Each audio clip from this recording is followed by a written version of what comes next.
Oh, hey, what are you doing now? Oh, I'm just mapping out a value proposition canvas. It does look a little bit like Pac-Man though, with the circle and then the cutout for the mouth. No? It's the customer profile. It's one half of the value proposition canvas. Have you read this? Me? I haven't even read Business Model Generation yet. It's Value Proposition Design by Alex Osterwalder. It's my favourite business book ever. But how does the customer profile work? It's all in here. Let me set the scene for you. So most people agree that it's a good idea to understand who your customer is before you start building a new product or service for them. But focusing on who your customer is isn't enough. You really need to understand what your customer is trying to do, and that is where the customer profile comes in. You use it to map out what your customer is trying to do. Then you use the value map to check whether or not your product or service will help them do it.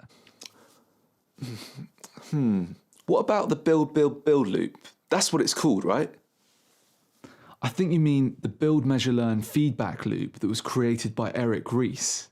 The value proposition canvas works really well in combination with that. But I just love building stuff. You know me, I want to get into it as soon as possible, making stuff. Exactly. Do you remember your last startup, the one that failed?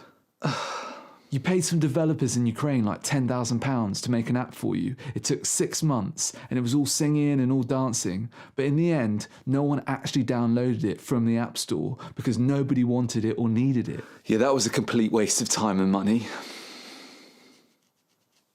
You see this, the value proposition canvas. This could have helped you avoid all of that. That's why it's so important to use it, especially before you start building a product or service or even spending any money at all. Okay. So how does it work? Well, let's start with the assumption that something's wrong. Our customer has some sort of difficulty or frustration or a blocker in their life, and we'll call these pains, and you map them out using sticky notes. Now, I like to use a pink or a red sticky note to show that kind of something's wrong. This is the pain. Now, they're trying to move away from these pains towards a desired outcome or a concrete result, and we call these gains. I use the green sticky notes to map these out because this is showing like green for go. This is the thing that they want. The customer jobs describe the type of task or activities or kind of progress that a customer is trying to make to move them from their pain to their gain. Now, I use the yellow sticky notes because, well, I don't have any other colours, so that's why I use the yellow ones. These jobs can be functional, like trying to get from A to B, or social, like showing off in front of your friends or your workmates, or emotional, like trying to find peace of mind. You use this, the circle, the customer profile, to track and test your understanding of the people you're trying to create value for, your customers. But how do you know if you've got it right? Now, an important point to stress here is in the beginning, you're just guessing. You have no idea whether this is accurate or not, but it becomes more accurate over time as you learn more about your customers. And the reason why I love this so much is because it's visual, you can see it. It's not just blah, blah, blah. Oh. I just died. What are you doing? Oh, sorry, I was just playing Pac-Man. What's the square? What's that one all about? Oh, that's the second part of the canvas. That's the value map. You map out your products and services that create value for your customers and help them complete their jobs. Okay, so that's the value map. Then you map out how these products or services are pain relievers, the ways that they reduce or minimize the pains that a customer has, making their lives easier. And then the next step is outlining how your products or services are gain creators, the ways that help your customers achieve their desired outcomes. Right, products and services, pain relievers, and gain creators.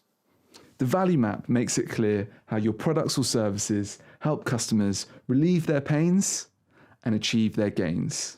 And you use it to work out what resonates with your customers. Okay.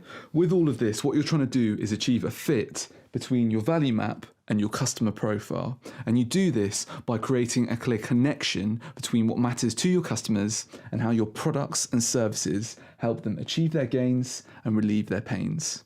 Do you need to address them all?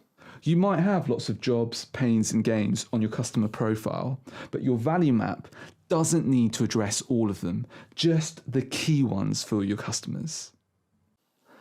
How does this work with the business model canvas? So Alex and Eve, the inventors of the business model canvas, intended people to use it something like this. But in reality, it started looking like this. Loads of sticky notes on the value proposition and customer segment. So they decided to create a new tool that zoomed into these two key areas.